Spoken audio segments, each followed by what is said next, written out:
Ok, Saraí, cuando quieras pueden comenzar. Ok, buenas noches.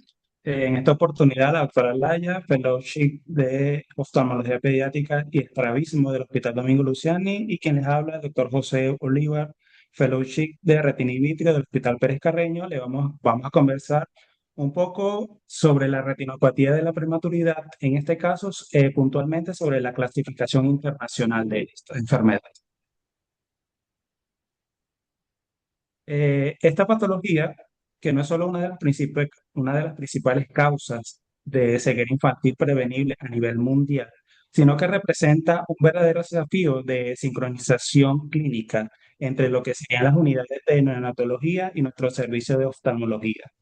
Nosotros como oftalmólogos, nuestra intervención no solo es el diagnóstico, sino el control del daño en un periodo crítico de tiempo.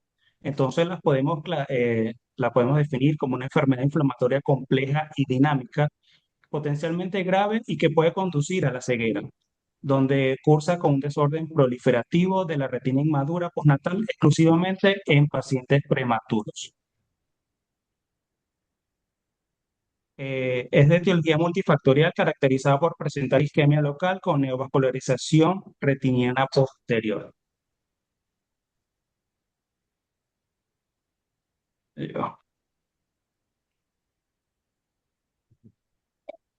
Es importante entender que no estamos enfrente de una retina que nació enferma, sino que se cortó el desarrollo normal de un proceso biológico por el nacimiento Aguas prematuro hasta para las y vende. que, y que este gira alrededor de factores de riesgo como la prematuridad, el bajo peso al nacer y la oxigenoterapia. En Venezuela tenemos un tamizaje, unos criterios de detección, que estos son un peso menor o igual a 1.750 gramos, 34 semanas o menos de gestación y oxigenoterapia por 48 horas o más. En comparación con otros países que tienen mayores rangos y a nosotros nos permite evaluar mayor cantidad de población con estos parámetros que tenemos en el país. Cabe destacar que la retina se comienza a vascularizar a partir de la semana 16 de gestación y la parte nasal se termina de vascularizar a las 36 semanas y la parte temporal alrededor de las 40 semanas de gestación. Ahora bien, lo que nos compete como oftalmólogo, lo que evaluamos primeramente al realizar la oftalmoscopía indirecta es evaluar el fondo posterior y cómo se encuentran estos vasos retinianos. Pues estos pueden estar normales, de trayecto y calibre normal, o pueden estar tortuosos y dilatados. Aquí entran estos términos que describen la clasificación internacional de la prematuridad como enfermedad plus y pre-plus, que esta consta de la tortuosidad arteriolar y dilatación venosa de los vasos retinianos en el polo posterior, abarcando dos cuadrantes o más o mayor a 6 horas de reloj. Cuando esto se presenta, lo podemos denotar o lo vamos a sentar en la historia con el signo de más cuando estén presentes. La diferencia entre plus y pre-plus lo va a determinar el examinador dependiendo de su experiencia, su subjetividad, dependiendo cómo encuentre la dilatación y la tortuosidad de estos vasos en el polo posterior. En cuanto a la clasificación según la localización, el ICROC 3 agregó dos nuevas variantes y esto para entenderlo debemos centrarnos en un punto que sería el nervio óptico. A partir de acá se van a establecer las diferentes zonas en la retina dependiendo la distancia del nervio óptico. Entonces, la zona uno la vamos a determinar un círculo que va a partir del doble de distancia que hay entre el nervio óptico y la fóvea. La zona 2 se va a partir del borde de la zona uno hasta la hora serrata nasal y la misma distancia hacia el lado temporal. El restante de la media luna temporal va a corresponder a lo que es la zona 3. Luego tenemos lo que se agregó recientemente en la última actualización, que sería la zona 2 posterior, que esta va a ser el doble del disco óptico en el borde de lo que es la zona uno. Cuando encontramos una lesión a nivel de estas zonas, se dice que se comporta con la misma agresividad como si estuviera en zona 1, que a diferencia es como si estuviera en la periferia de zona 2. También se agregó lo que sería el notch o muesca, que va a ser una invaginación o esa cuando se involucra la zona más posterior. Es decir, si tenemos un estadio en zona 2, pero una o dos poras se introducen a zona 1, lo vamos a determinar como estadio 2, zona 1, secundario a muesca o a notch. En cuanto a la clasificación según los estadios, no tenemos un estadio como cero como tal, pero en la última actualización nos invita a estadiarlo, a clasificarlo, a acentuarla en la historia clínica como zona avascular, asentando la zona en la que se encuentra. Es decir, retina avascular, zona 1, zona 2 o zona 3. En cuanto al estadio 1, este va a corresponder a una línea de demarcación aplanada avascular que va a marcar la separación entre la retina avascular y la vascularizada. En cuanto al estadio 2, aquí vamos a tener la misma cresta, pero esta va a estar sobreelevada. Va a seguir siendo avascular y también va a tener en esta cresta algunas proliferaciones fibrovasculares, pueden estar presentes o no, que se van a denominar cotufas o palomitas de maíz. En cuanto al estadio 3, esta misma cresta que en el estadio estaba avascular, en este estadio se va a comenzar a vascularizar y estos vasos van a ser extrarretinianos, es decir, que van a crecer hacia la cavidad vitreal.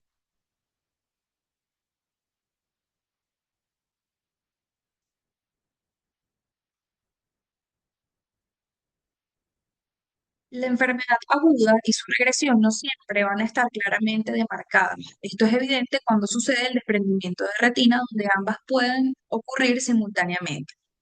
Entonces, el estadio 4 es donde se describe el desprendimiento parcial de retina, que puede involucrar o no la fobia. En el caso del estadio 4A no hay afectación de la fobia, mientras que en el 4B sí. En la imagen de la izquierda podemos observar un desprendimiento de retina traccional 360 donde no se afecta la fobia. Pero si nos vamos a la imagen contralateral, vemos que está afectada la fobia, vemos los vasos horizontalizados, los vasos arcuatos y además vemos el nervio que está alargado.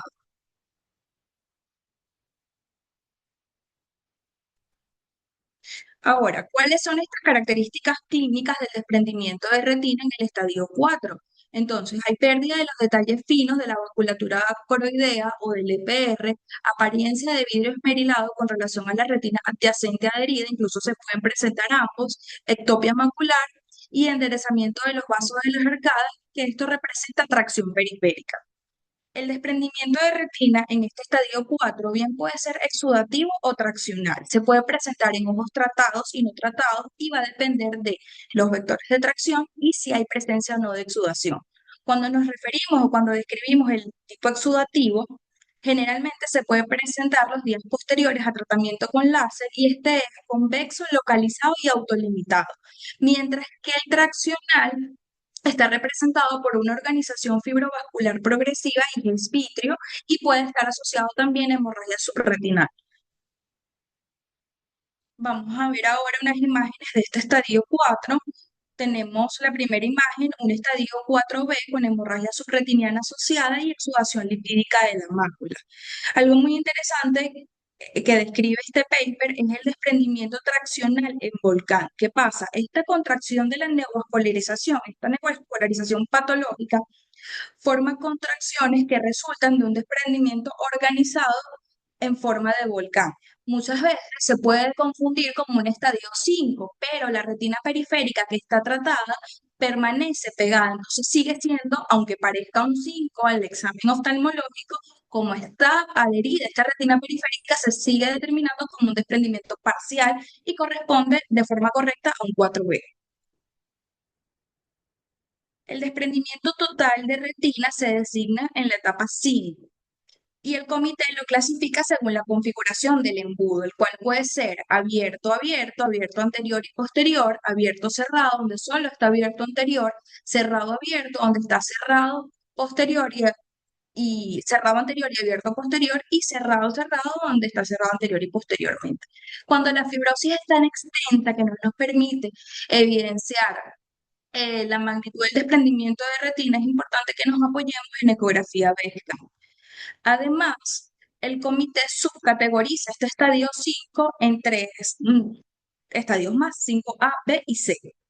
En el 5A, el disco óptico es visible en oftalmoscopia y entonces sugiere un desprendimiento en embudo abierto.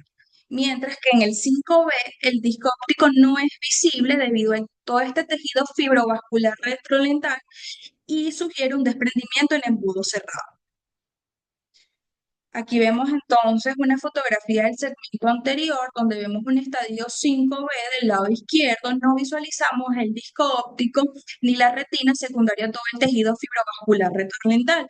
Entonces, en la imagen contralateral evaluamos una ecografía de este mismo ojo, donde se evidencia el desprendimiento total de retina en embudo cerrado. Por último, de esta subcategoría tenemos el estadio 5C, en que son exactamente los hallazgos del 5B, pero está acompañado de anomalías del segmento anterior. Por ejemplo, desplazamiento anterior del cristalino, marcada disminución de la cámara anterior, adherencias iridocapsulares, puede haber adhesión cápsula endotelio y opacificación central de la córnea. La extensión de la enfermedad se clasifica utilizando sectores de 30 grados con límites a lo largo de las horas del reloj. Okay. También tenemos un tipo de presentación que es la ROC agresiva, que esta es una presentación que afecta al polo posterior, zona 1 y zona 2, que está asociado a enfermedad plus y una aparición precoz de 3 a 4 semanas posterior al nacimiento. Involucra los 4 cuadrantes del polo posterior, hay presencia de shunt arteriovenosos. Cuando hay neovascularización, esta tiene la característica de que es aplanada y no existe una delimitación entre lo que es la retina avascular y la vascularizada. Aquí no podemos, y no sigue una secuencia de estadios como tal, de estadio 1, 2, 3, 4, sino que puede aparecer en cualquiera de los estadios. Al describir las fases posteriores de la ROP, se utilizan dos términos, la regresión y la reactivación. Vamos entonces a describir primero la regresión, que no es más que la involución y la resolución de la enfermedad. Y son los patrones de fase aguda en la ROP. Pueden diferir de forma espontánea según el tipo de tratamiento que se utilice. Por ejemplo, cuando aplicamos terapia anti-VEGF, la regresión puede ocurrir de 1 a 3 días después del tratamiento, mientras que fotocoagulación láser puede ocurrir de 7 a 14 días o también se puede dar la regresión espontánea. Entonces, ¿qué sucede en esta etapa después de la enfermedad? Hay una disminución de la enfermedad plus, los componentes de dilatación y tortuosidad vascular se desacoplan y ocurre una involución de la túnica vasculosa lentis, el paciente tiene mejor dilatación pupilar, hay mayor claridad de medios y hay resolución de las hemorragias intrarretinianas. También se evidencia adelgazamiento y blanqueamiento de los tejidos neovasculares y la vascularización hacia la retina avascular periférica. Es importante aclarar acá que esta vascularización puede ser completa o incompleta y si persiste se denomina retina vascular persistente, que puede ocurrir tanto en la retina periférica como en la posterior. Esta retina vascular persistente se describe tanto por su localización y extensión. Por ejemplo, zona 2 posterior nasal. Aquí observamos una serie de imágenes de esta etapa de regresión tras tratamiento con láser. Entonces, en la primera imagen de la izquierda vemos un estadio 3 con enfermedad plus. En la imagen del medio lo observamos el mismo ojo una semana después del tratamiento, donde este estadio 3 está un poco más delgado y blanco, mientras que la última imagen de la derecha es un mes después del tratamiento y ya se evidencia la regresión de la enfermedad.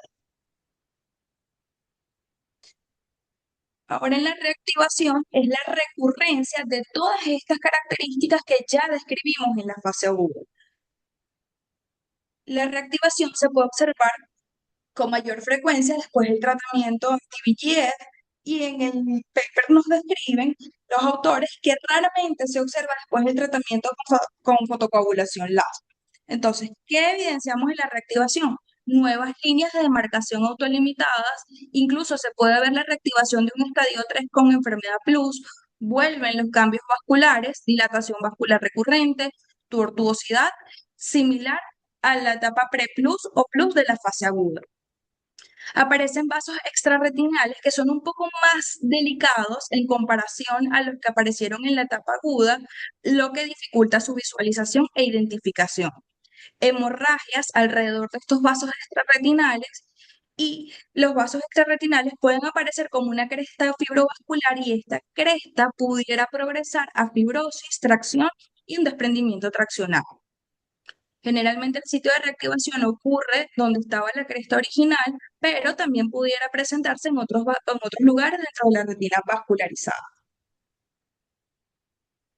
También prescribimos secuelas a largo plazo, como por ejemplo tracción tardía, desprendimiento exudativo regmatógeno, retinoquisis por tracción crónica de la etapa 3 involucionada, retina vascular persistente, incluso después que ya el paciente es adulto, anomalías maculares, zona foveal vascular, aplanamiento o ausencia de la fobia, cambios vasculares retinianos y glaucoma. Gracias.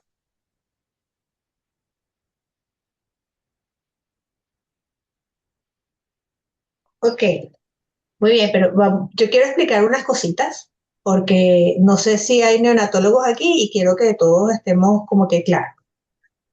Si quiere, vamos a comenzar. O sea, los diagnósticos, la clasificación, perdón, en ROP tiene tres ítems que tomamos en cuenta, que son la actividad de la enfermedad que va a venir por la enfermedad plus o preplus, la zona donde está la vascularización y en qué estadio, ¿verdad? Son esos tres parámetros que vamos a tomar. Entonces, pongan de nuevo, por favor, donde están las zonas.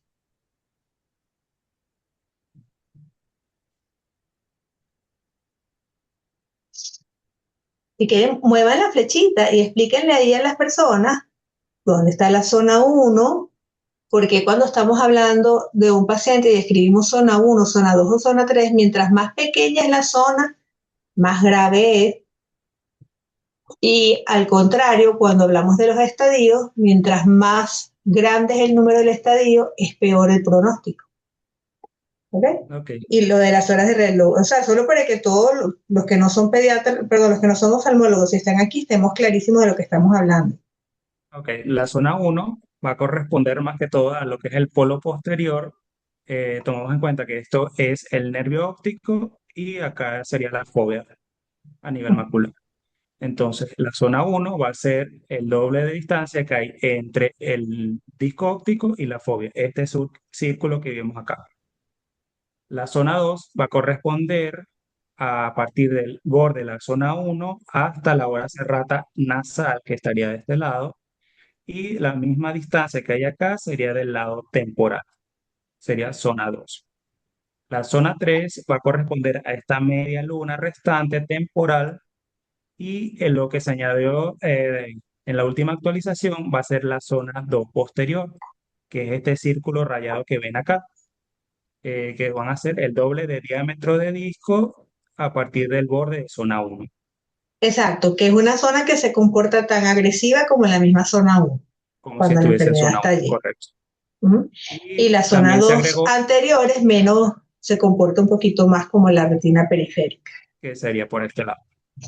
Exacto. Entonces, para que los que no son oftalmólogos estén claros de cuando hablamos, cuando les escribimos en la historia que la vascularización está en zona 2 o en el límite de zona 2 o zona 3, tengamos más o menos una idea de por dónde están transitando esos vasos, ¿ok?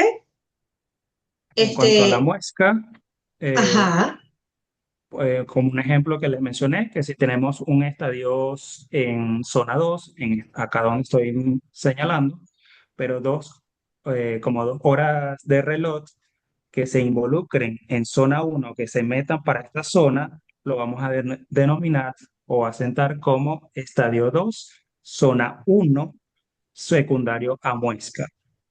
O sea, voy a tratar de explicar. La retina no crece así en esos redonditos que están allí. La retina va creciendo como unos pétalos de una flor, ¿ok?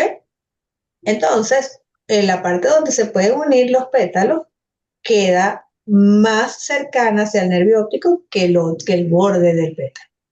Entonces, cuando esta se mete mucho y está pues activo, uno va a estallar la enfermedad siempre como lo más peligroso para el niño. Entonces, si la muesca llega a zona 2 y todo lo demás está en zona 3, yo voy a hablar que la enfermedad está en zona 2, porque me va a prender más las alertas a que yo diga que está en zona 3, ¿verdad? Entonces, por eso es que cuando uno pone zona 2 por muesca, no es que es toda la zona 2, sino que hay una parte de la enfermedad que se está metiendo hacia zona 2 y lo otro puede estar hacia zona 3. Esa es la razón, que uno tiene como que siempre prender las alertas y estadiar con lo más agresivo que hay para estar pendientes de esos ojos. Y si pueden poner los estadios para que sepan lo que ponemos, que por qué no ponemos, o sea que cero no está realmente descrito en la clasificación, pero cuando nosotros escribimos cero, hablamos es que no hay una demarcación definitiva como la imagen que tienen a la izquierda. Ahí no se ve una línea blanca.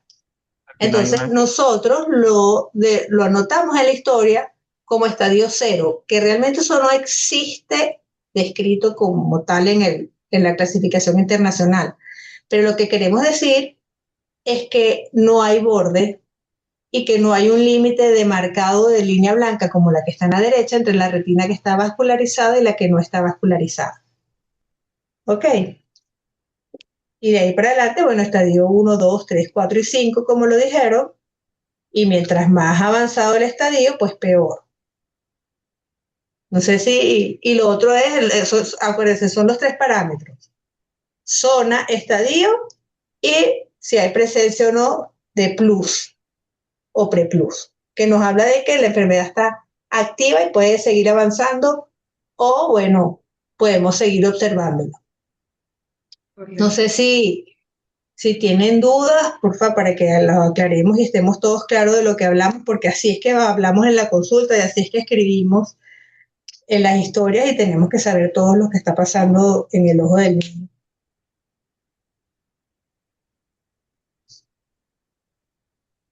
O alguno de los residentes, si tienen dudas.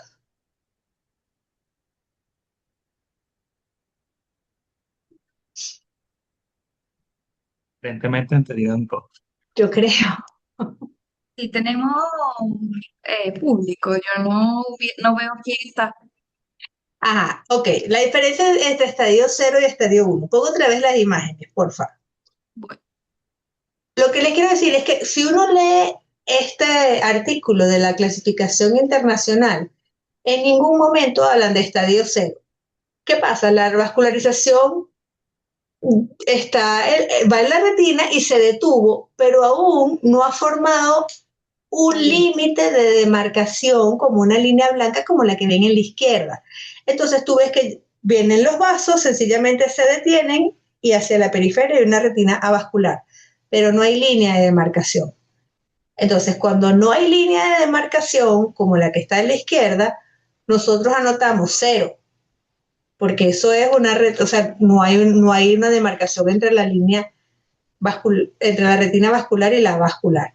Una vez que aparece la línea, que es lo que está descrito, cuando la línea es plana, blanquita, como un lápiz blanco que uno pase por allí, un color blanco, es un estadio 1. Si está engrosado, entonces sería un estadio 2, que ya no es una rayita de color blanco, sino como un pabilo blanco que queda en todo el borde, gordito, que tiene altura. Eso ya es un estadio 2. Entonces, cuando no hay línea, es 0. Una vez que hay línea, es 1. Si esa línea está gruesa y elevada, es 2, y es la que se puede presentar con los popcorn. Y ya, bueno, para adelante, cuando ya empiezan a insinuarse hacia el vitrio, tenemos el estadio 3 y ya los desprendimientos 4 y 5. ¿Alguien más me preguntó algo? No sé. Las preguntas. Ajá, pero podríamos decir que el estadio cero. Bueno, sí, es que cuando hay un estadio cero está incompleto. Se puede decir, pero como está bien, gracias, Sofi. Pero es como que en el formatico que tenemos nosotros, sencillamente, bueno, para poner un número allí, pero realmente es una vascularización incompleta. Y que es un Es paciente que hay que correcto lo que vigilar estás también. diciendo. Sí, pero lo Viendo, importante es que acuérdense que el estadio solo no me va a hablar a menos que, bueno, que estemos en un 4 un 5. Pero si es un estadio cero, pero hay plus, es muy distinto que sea un cero en la periferia sin plus. O sea, por ejemplo, si nos llega un bebé que tiene 36 semanas de edad gestacional corregida bueno, todavía en teoría la retina, por ejemplo, temporal no estaría No está completa. vascularizada completa, eso sería, o sea, podríamos decirlo como un estadio cero o que la vasculatura estaba incompleta y ya. Claro, pero depende de dónde tengamos ese estadio cero. Uno siempre busca la edad gestacional corregida Ujú. para tener idea de por dónde debería ir esa retina si hubiese un desarrollo normal, ¿verdad? Entonces, si tú Claro, tienes un entiendo. estadio cero y estás en zona 3 y no hay plus, tú tranquilo, eso de repente con ganancia de peso y un poquito más de maduración se va a completar. Pero si tienes un estadio cero y estás muy cerquita del nervio óptico, no duermes muy tranquila porque puede pasar Claro, cualquier cosa allí. claro, entiendo. Ujú. También es importante recordar que todo prematuro hay que evaluarlo a las 4 semanas de nacido, porque ya en este tiempo se podría presentar alguno de los cambios en como estadio de la enfermedad. Ah, la doctora Rafaelina, gracias, José, está preguntando que cuándo se toma, qué criterios se toman en cuenta para elegir entre el láser y el bevacizumab. Eso depende. Por ejemplo, si yo tengo una enfermedad que está en estadio 1, 2 y el 3, pero no un 3 tan insinuado al vitrio, yo puedo poner bevacizumab.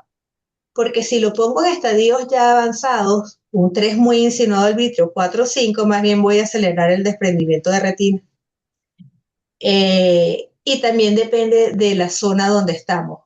Porque si, por ejemplo, tiene un estadio 2 y está en zona 3, pero lo que queda es un poquitico de la semiluna que no está vascularizado, poner un bevacizumab nos va a hacer que los controles sean muy largos y se tarda mucho en vascular esa retina. El niño crece y es muy difícil verlo en la consulta, como hemos visto los niñitos grandes que ya agarran fuerza.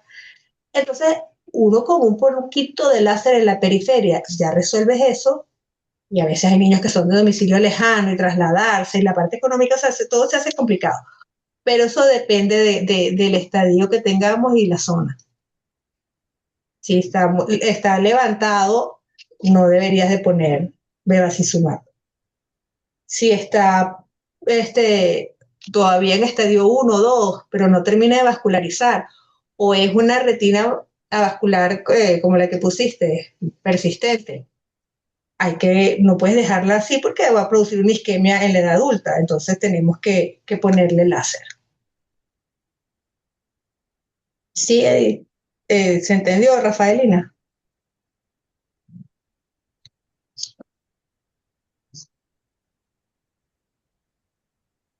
Eh, bueno, básicamente esto es para que hablemos todos el mismo lenguaje. Entonces, cuando uno ya está diciendo tiene estadio tal y tal y tal, ustedes tienen en su mente qué es lo que está pasando en ese ojo, ¿sí? ¿No? Yo creo que si se entendió, estamos listos. Eso es lo que tenemos que saber de la clasificación.